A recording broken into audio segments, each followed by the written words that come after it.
ఉన్న బంగారాన్ని విడిపించి ఆ రోజు ఆన్లైన్ రేటుకే మేము కొంటాం. Sharma gold company.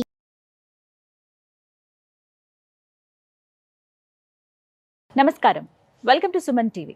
నేను గీతాంజలి. అందరికీ సాధ్యమయ్యే విషయమే కాదు, దానికి ప్రత్యేకంగా కొన్ని మార్గాలు ఉన్నాయి అని అంటున్నారు శ్రీ శ్రీ శ్రీ ఆదిత్య పరాశ్రీ స్వామి వారు. గురుగారు నమస్కారం అండి. నమస్తే గురుగారు, నా పేరు గోపాల్. నా సందేహం ఏంటంటే ఈ రోజుల్లో కోరిన కోరికలు తీరాలంటే ఏం చేయాలి? కోరిన కోరికలు తీరాలనుకుంటే ఆ వ్యక్తి కోరికకు అనుగుణంగా కష్టపడాలి.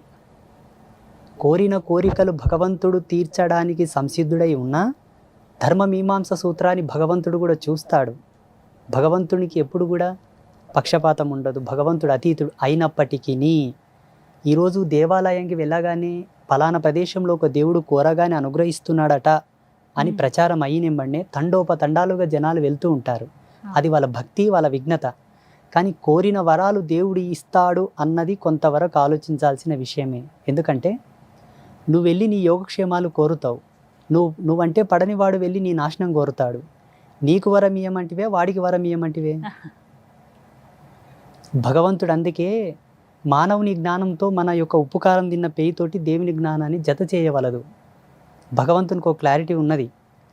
కోరిన కోరికలు తీర్చుకోవడానికి సాధ్యమైనంత వరకు 199% మనమే కష్టపడాలి. అంటే ధర్మబద్ధంగా ఉన్నటువంటి ఏ కోరికైనా దేవుడు నెరవేరుస్తాడు అనే ఒక మాట ఉంటుంది. ధర్మబద్ధంగా మనం ఎంత జీవించినప్పటికీ అందులో కూడా ఒక అధర్మం ఉండి ఉంటుంది. ఎలాగంటారా, హిరణ్యకశపుడు ధర్మవంతంగా తపస్సు చేశాడా, అధర్మవంతంగా తపస్సు చేశాడా? ఆయనకది ధర్మమే. మరి భగవంతుడు వరం ఎందుకు ఇవ్వాలి? అతగాడికే ధర్మమే, కానీ ఆ ధర్మాన్ని అనుసరించి భగవంతుడు వరం ఇచ్చినప్పటికీ ఎంతమందికి అది ఇబ్బంది కలిగించింది అవుతుంది. ఇక్కడ ధర్మ మీమాంస సూత్రం మనకు అలవరదు, అది మనకు అవసరం లేదు. భగవంతుని మనం కోరవలసినది ఏమిటి అనగా, అయ్యా నీ అనుగ్రహం ఇవ్వు చాలా అనాలి. భగవంతుని అనుగ్రహం లోపల మనకి ఎన్నో అద్భుతాలు జరుగుతాయి. మనం అనుకున్నది మనం కోరవద్దు.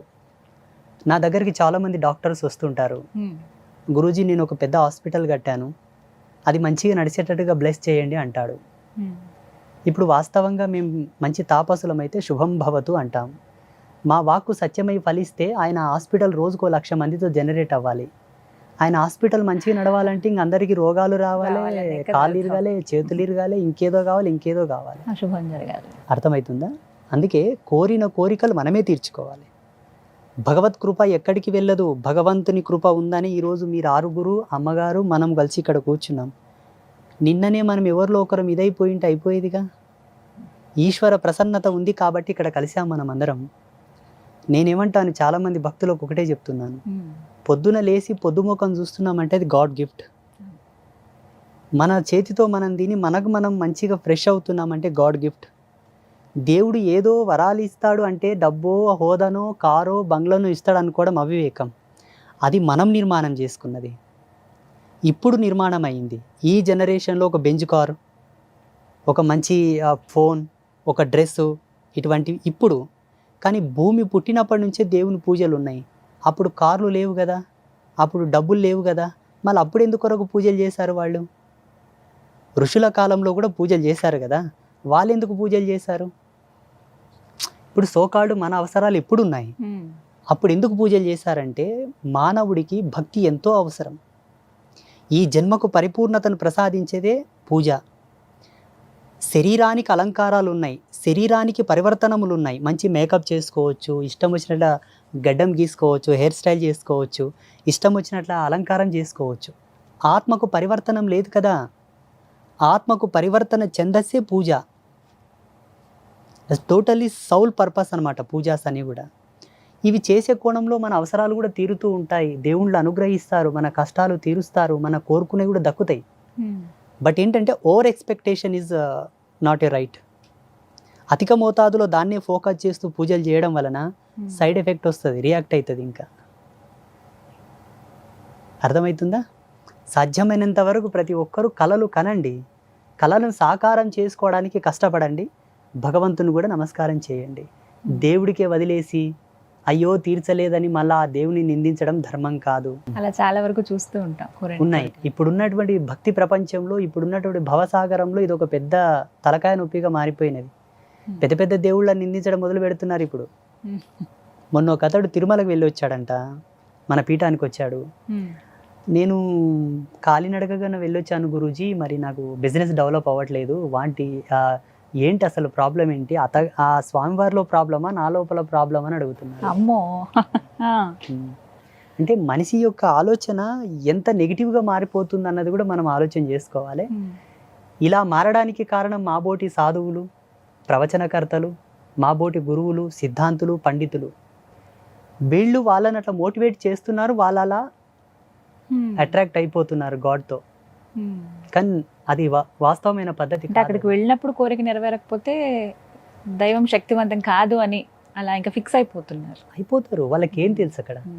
డాక్టరు మాత్రలు ఇచ్చిన తర్వాత, ఔషధాలు ఇచ్చిన తర్వాత దాని నియమాలు చెప్తాడు. ఈ సమయానికి ఇది వేసుకో, తినకన్నా ముందు ఇది వేసుకో, తిన్న తర్వాత ఇవి వేసుకో, ఆ నియమాలు చెప్తారు.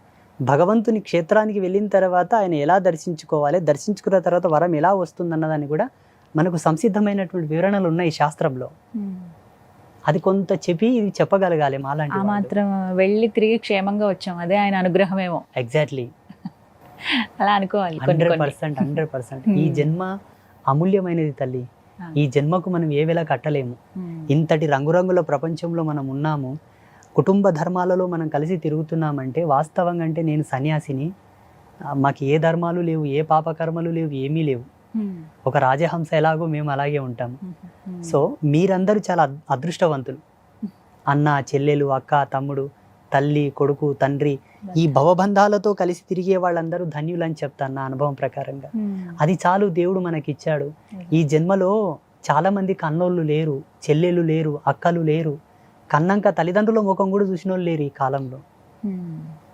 ఏక్ నిరంజన్ సినిమా చూడండి, ప్రభాస్కి ఉన్నారు అమ్మా నాన్న. కొన్ని లక్షల జీవితాలు ఉన్నాయి. అట్లా మనకు కొన్ని ఉన్నాయంటే అది మా అదృష్టంగా భావించాలి. నేను ఇప్పుడు ఒక కార్లో వచ్చాను, దాని వాల్యూ 30 లక్షలు. ఇప్పుడు వచ్చిన కారు. నాకన్నా సీనియర్ స్వామీజీస్ ఉన్నారు, ముసలోళ్ళు. వాళ్ళు బస్సులలో తిరుగుతుంటారు ఎక్కడైనా సభలు చేయాలంటే. తోపులాటలో, ట్రైన్లలో, ఆ ట్రాఫిక్లో. జగన్మాత నా యందు ఆ తల్లి అనుగ్రహింపబడి నాకు ఒక కారు ఎవరో ఒక భక్తుడు ఇప్పించాడు. నేనేం కొనలా, ట్రస్ట్కి ఇచ్చారు వాళ్ళు. దాని మీద నేను హ్యాపీగా తిరుగుతున్నానంటే నా అదృష్టం అని భావిస్తాను నేను. సుమన్ టీవీలో మీ పర్సనల్ అండ్ బిజినెస్ ప్రమోషన్స్ కోసం కింది నెంబర్కి కాంటాక్ట్ చేయండి.